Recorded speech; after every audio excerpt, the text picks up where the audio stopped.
যে সমস্ত ছাত্রছাত্রী 2026-এ মাধ্যমিক পরীক্ষা দিচ্ছ, সেই সমস্ত ছাত্রছাত্রীদের জন্য গণিত বিষয়ের কয়েকটি সম্পাদ্য দেওয়া হলো।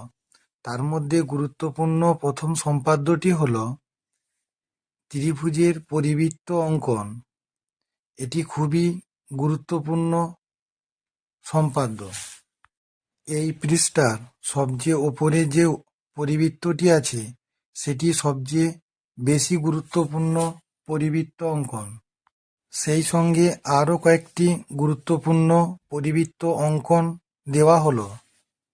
2026 মাধ্যমিকে দ্বিতীয় গুরুত্বপূর্ণ সম্পাদ্যটি হলো আয়তক্ষেত্রের সমান বর্গক্ষেত্র অঙ্কন। এটিও খুব গুরুত্বপূর্ণ। এই সম্পাদ্যটিও ভালোভাবে দেখে নিও। সর্বশেষ গুরুত্বপূর্ণ সম্পাদ্য হলো বৃত্তের স্পর্শক অঙ্কন।